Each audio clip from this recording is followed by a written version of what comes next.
warahmatullahi wabarakatuh. Alhamdulillahilladzi arsala rasulahu bil huda wa dinil haq liyudhhirahu 'ala ad-dini kullihi wa kafa billahi shahida. Asyhadu an la ilaha illallah al-malikul haqqul mubin wa asyhadu anna Muhammadan abduhu wa rasuluhu wa khataman nabiyyin. Allahumma shalli ala abdika wa rasulika Muhammad sallallahu alaihi wasallam wa ala alihi wa sahbihi wa man tabi'a huda bi ihsani ila yaumiddin wa ba'd. Bapak-bapak, ibu-ibu, dan hadirin sekalian yang berbahagia, puji dan syukur mari kita panjatkan kehadirat Allah Subhanahu wa Ta'ala yang telah banyak melimpahkan nikmat kepada kita, sehingga pada pagi hari ini kita dapat berkumpul di masjid kita ini dalam rangka acara Milad Muhammadiyah yang ke-111 yang dilaksanakan oleh pimpinan daerah Muhammadiyah Kabupaten Pasir. Semoga kehadiran kita ini mendapatkan ridho dan barokah dari Allah Subhanahu wa Ta'ala. Amin. Salawat serta salam kepada junjungan kita Nabi Muhammad sallallahu alaihi wasallam, pada keluarga, sahabat, dan insyaallah juga kepada seluruh umat dan pengikutnya. Yang saya hormati jajaran pimpinan daerah Muhammadiyah Kabupaten Pasir, yang saya hormati pimpinan daerah Aisyah Kabupaten Pasir, jajaran pimpinan Ortom tingkat daerah, dan hadirin sekalian yang berbahagia.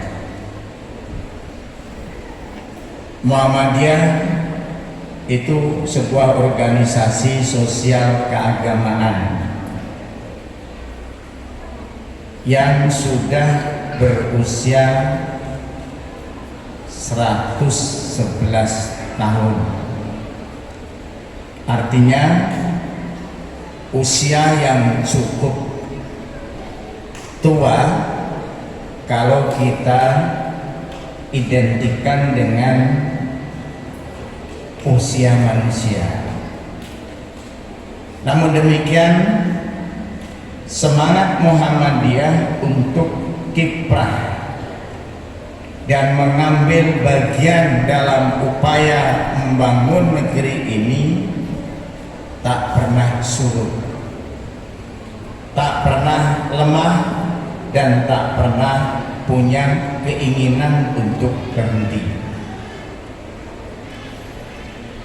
Tentu ada yang menjadi motivator atau menjadi penyemangat mengapa Muhammadiyah itu organisasi yang senantiasa berkiprah dan ingin berbuat kebaikan, terlepas diakui atau tidak diakui oleh orang lain. Ternyata salah satu rahasianya, karena Muhammadiyah itu sebuah organisasi yang di dalamnya didirikan atas landasan ajaran agama, di mana di dalam ajaran agama itu dipahami oleh Muhammadiyah sebagai bentuk ibadah yang tidak saja melahirkan kenikmatan dunia, tapi juga membawa keselamatan di akhirat. Saya akan memulai kajian tentang dasar Muhammadiyah dari landasan agama ini dengan surat Al-Furqan ayat 30. Kalau kita buka di dalam surat Al-Furqan ayat 30, Allah Subhanahu wa taala berfirman, A'udzu billahi minasyaitonir rajim. Wa qala Rasul, Ya Rabbi, inna qaumi ittakhadhu hadzal Qur'ana mahjura.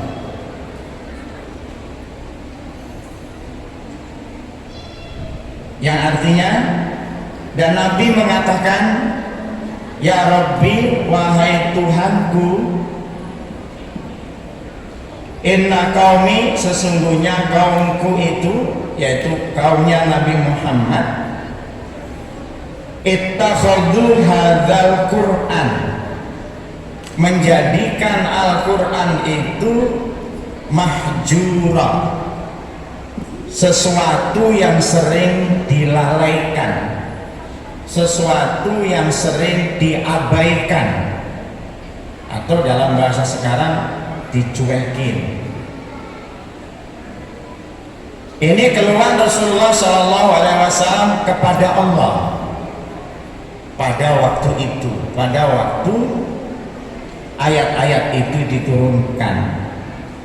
Kalau kita mencoba tarik ke depan, ya, ke depan itu artinya semakin ke arah kita, maka hampir bisa dipastikan bahwa umat Muhammad itu cenderung abai terhadap Al-Quran, cenderung lalai terhadap Al-Quran.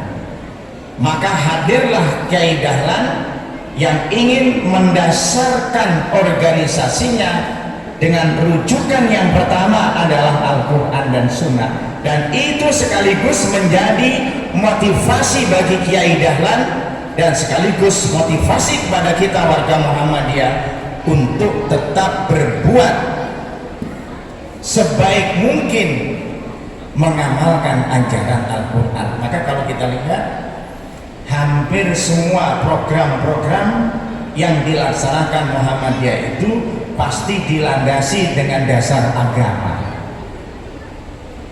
Jadi semua program-program yang dilaksanakan Muhammadiyah itu adalah program-program yang dilandasi dengan nilai-nilai agama. Bahkan kalau kita lihat, masing-masing ortom itu punya landasan ayat, Bapak. Kalau kita lihat itu, ya, jadi punya landasan ayat. Nah, ini merupakan semangat. Semangat apa? Semangat untuk tidak mengabaikan Al-Quran. Maka kita sebagai warga Muhammadiyah, tentu landasan ini juga menjadi penyemangat buat kita bahwa apapun yang kita kerjakan dalam melakukan kebaikan itu semua didasarkan pada landasan karena itu perintah Allah Subhanahu wa taala. Bukan ingin mencari pamor, bukan ingin mencari jabatan, dan bukan ingin mencari sesuatu apapun yang kita kerjakan. Nah, kalau kita baca di dalam tafsir Ibnu Katsir pada surat Al-Furqan ayat 30, yang termasuk dalam kategori abai terhadap Quran itu apa? Nanti silakan Bapak dan Ibu kalau pulang ke rumah dibaca tafsirnya. Termasuk abai terhadap Quran itu apa? La yaqra'un wala yafqahun wala yatadabbarun wala ya'malu bihi, kata Ibnu Katsir. Pertama, tidak mau membaca. Nah, jadi bagi warga Muhammadiyah, semangat kita itu semangat Al-Quran, maka tentu semangat itu harus dilandasi dengan pengetahuan. Yang pertama adalah membaca Al-Quran. Nah, terhadap persepsi membaca Quran itu umat ini beda-beda, Bapak. Ada orang yang kalau malam Jumat itu baca Yasin, kalau hari Jumat subuh itu baca, kalau biasanya di imam itu baca Baqarah Jumat subuh biasanya. baca surat As-Sajdah biasanya, kemudian ada sujud tilawah, kemudian kalau Jumat sore baca apa biasanya? Baca apa kalau Jumat sore? Surat Al-Kahfi. Macam-macam itu. Ntar kalau mati supaya jasadnya tidak tersentuh oleh ulat, dia baca surat Tabarakalladzi biyadihil mulku wa huwa ala kulli syai'in qadir, macam-macam itu. Nah, kita diajari oleh Allah dan ini menjadi kebiasaan kita bahwa Muhammadiyah itu semangat untuk membaca Quran yang pertama. Maka bagi kita sangat ironis gitu ya, ketika di rumah kita, di keluarga kita, di sekolah kita itu tidak terdengar bacaan itu. Yang pertama. Yang kedua, la yafqahun, tidak berusaha untuk memahami. Jadi tidak berusaha untuk memahami. Apa artinya? Quran itu petunjuk. Quran itu dalam bahasa Arab, ketika dia tidak berusaha dipahami, maka tidak akan melahirkan pemahaman yang baik. Tidak melahirkan pemahaman yang baik, juga tidak akan menimbulkan pengamalan yang sempurna pada ayat itu. Tidak pasti seperti itu. Maka di Muhammadiyah itu cirinya Bapak apa? Pengajian Pak. Jadi masing-masing tingkatan itu biasanya harus ada amal usaha. Maka pengajian itu dia oleh Muhammadiyah dianggap amal usaha Pak ya.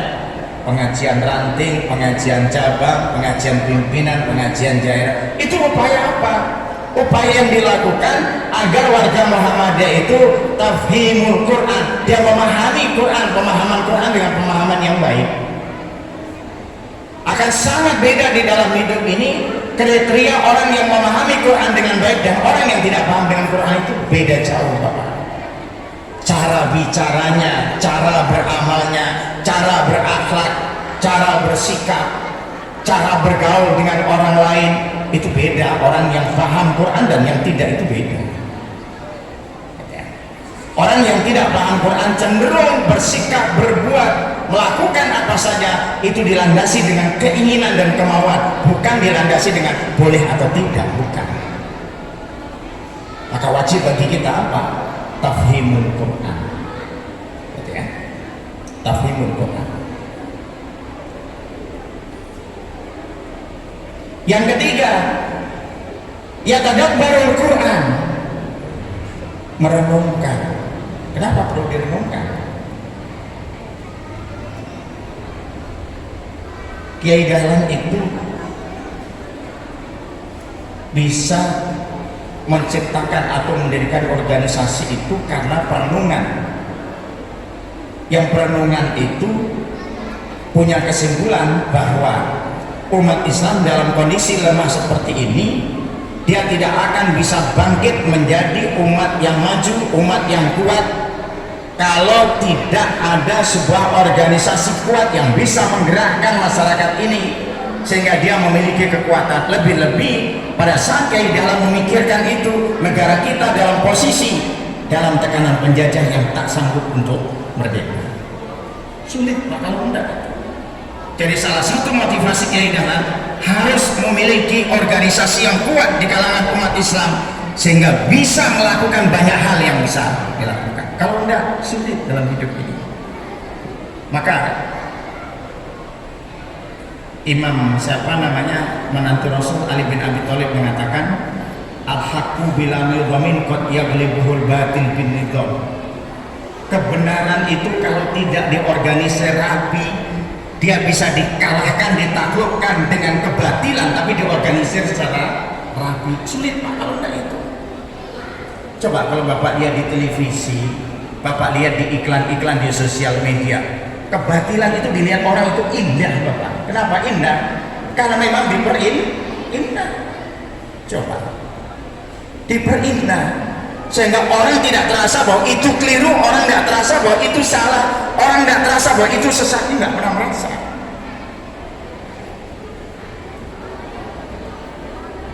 Tapi kita tidak seperti itu. Kita ingin tampil dengan sebuah kekuatan, bukan saja mengajarkan pada nilai agama, tapi juga pada kekuatan batin. Maka ciri Muhammadiyah itu, kata Pak AR, nggak boleh gumun. Tahu gumun? Apa itu gumun? Kata Pak AR, jadi orang Muhammadiyah itu nggak boleh gumun. Bapak-bapak yang orang Jawa tahu kan itu gumun? Gumun itu artinya membanggakan orang lain seolah-olah dia lebih bagus daripada kita. Rumput di halaman tetangga lebih hijau daripada rumput di halaman kita, itu bermasalah Pak. Itu begitu itu. Itu membuat orang tidak semangat untuk melakukan amal. Nah, bisa seperti begitu. Nah, itu apa? Ya tadabbarul, merenungkan, gitu ya. Sehingga hampir-hampir apa yang kita kerjakan, apa yang dikerjakan Kiai Dahlan sebagai bentuk tanggung jawab keagamaan dan tanggung jawab sosial, itu hasil perenungan dari ayat-ayat. Maka tadi malam saya katakan, panti asuhan, panti jompo, MPM, Majelis Pemberdayaan Masyarakat, Majelis Pelayanan Sosial, itu muncul dari pemikiran Kiai Dahlan dari surat Al-Ma'un. Bapak coba, dari surat Al-Ma'un itu muncul program seperti itu, lembaga seperti itu. Itu satu contoh. Sama juga ketika Kiai Dahlan merenungkan Iqra bismi rabbikal ladzi khalaq, khalaqal insana min 'alaq. Iqra wa rabbukal akram alladzi 'allama bil qalam, 'allamal insana ma la ya'lam. Umat Islam itu harus cerdas. Muncullah sekolah-sekolah yang kita buat, sekolah-sekolah Muhammadiyah yang bisa bersaing tidak saja pada tingkat kabupaten kota, bahkan tingkat nasional bisa melakukan. Itu sebuah perenungan. Ya tadabbar.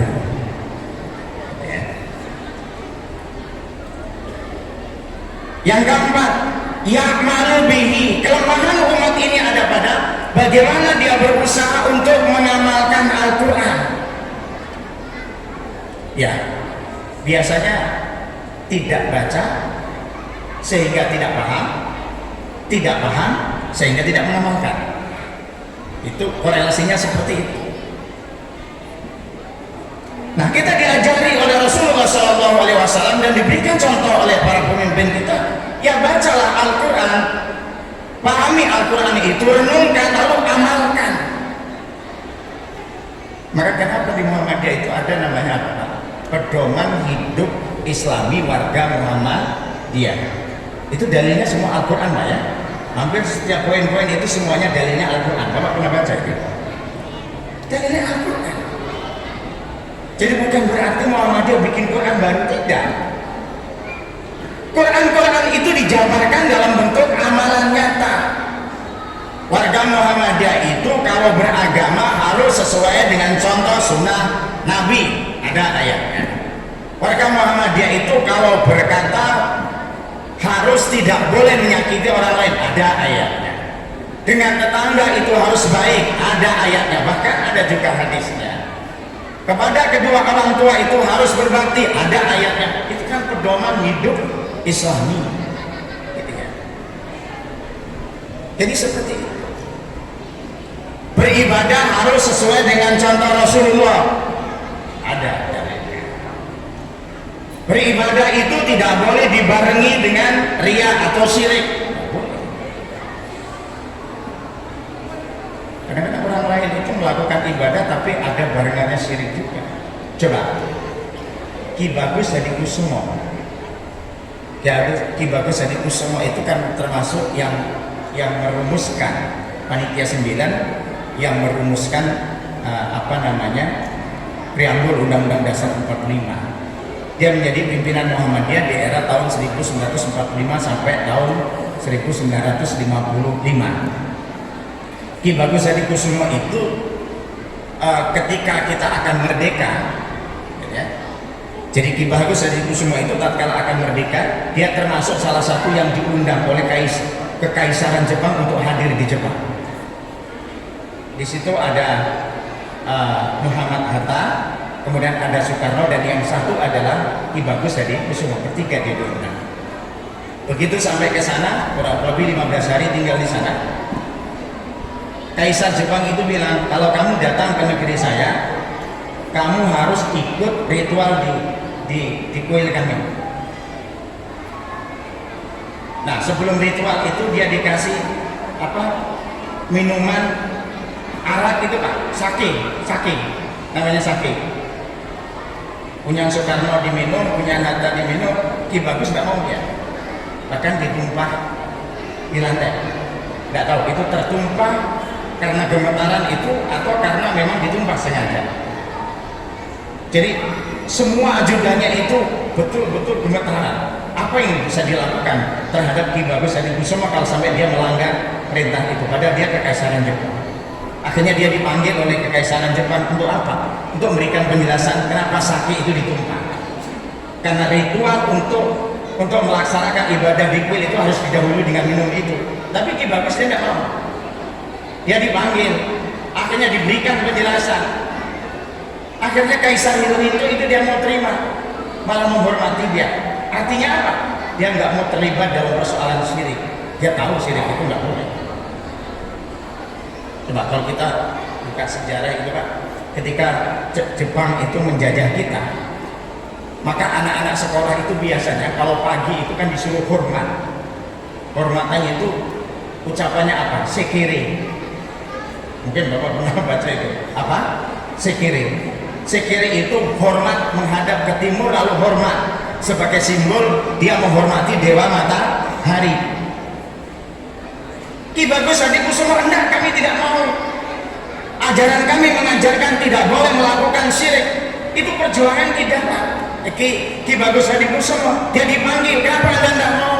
Itu menurut agama kami, itu menyekutukan Tuhan kami dan itu tidak boleh. Apa akhirnya? Semua sekolah-sekolah Muhammadiyah pada masa Jepang itu boleh tidak melakukan sikiri itu tadi karena perjuangan Ki Bagus Hadikusumo. Karena dia tidak mau melakukan perbuatan syirik. Beda dengan orang sekarang. Diajak acara kenegaraan suruh apa?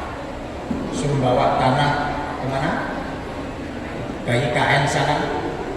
Dari Jakarta bawa tanah gusurannya Ahok ke sana. Bawa.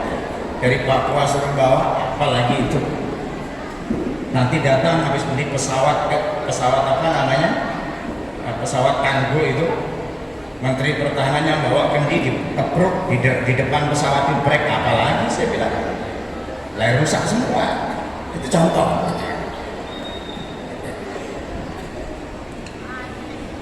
Nah itu gambaran. Nah jadi membaca, memahami, mentadaburi, mengamalkan. Nah kalau itu tidak dikerjakan dengan baik, ya sulit di dalam hidup ini. Siapapun di dalam hidup ini ketika dia tidak memahami Quran dengan baik, yakin dia berjalan di atas bayang-bayang yang tidak pernah jelas. Akhirnya apa? Semua orang kira-kira, oh ini kira-kira bagus, kerjakan. Oh kira-kira tidak bagus, kerjakan. Enggak. Kita tidak diajari seperti itu. Maka kenapa warga Muhammadiyah itu dalam beribadah, mohon maaf, nggak boleh taklid. Taklid itu apa artinya? Suka meniru dan tidak pernah tahu dalilnya. Nggak boleh kita seperti begitu. Jadi suka meniru dan tidak pernah tahu dalilnya, itu nggak boleh seperti itu. Ya. Karena semua apa yang kita dengar, apa yang kita pahami, dan apa yang menjadi keyakinan kita nanti akan ditanya oleh Allah Subhanahu wa Ta'ala. Maka kita diajari apa? Beragama ini menggunakan kecerdasan, bukan menggunakan hawa nafsu. Tidakkah Rasulullah selalu mengajarkan kepada kita, wa ma atakumur rasulu fakhuduhu wa ma nahakum anhu fantahun. Apa yang diberikan oleh Allah, apa yang diberikan oleh Rasulullah, fakhuduhu, ambil dia sebagai pelajaran. Wa ma nahakum anhu fantahun. Dan apa yang dilarang oleh Allah, apa yang dilarang oleh Rasulullah, hentikan, jangan dikerjakan.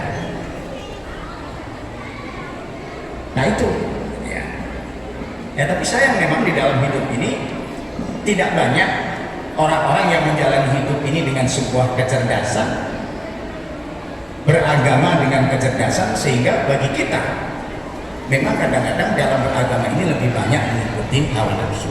Oleh karena itu, mari kita budayakan bagi kita untuk biasa mengaji. Mengaji itu di Muhammadiyah artinya mengkaji, Bapak. Mengkaji baik Al-Quran, hadis, insya Allah itu akan menjadi landasan yang bisa menyelamatkan kita untuk kehidupan dunia kita dan insya Allah juga untuk kehidupan akhirat kita. Saya kira demikian apa yang bisa saya sampaikan walaupun singkat. Semoga ini menjadi pencerahan dan menjadi penyemangat bagi kita, dan mari kita untuk tidak berhenti senantiasa berbuat, beramal. Biarlah Allah yang mencatat kebaikan-kebaikan kita ini, semoga dicatat oleh Allah sebagai kebaikan dan merupakan amal yang akan kita bawa untuk menghadap Allah Subhanahu wa ta'ala. Saya kira demikian. Hadanallahu iyyakum ajmain. Wal afa minkum. Assalamualaikum warahmatullahi wabarakatuh.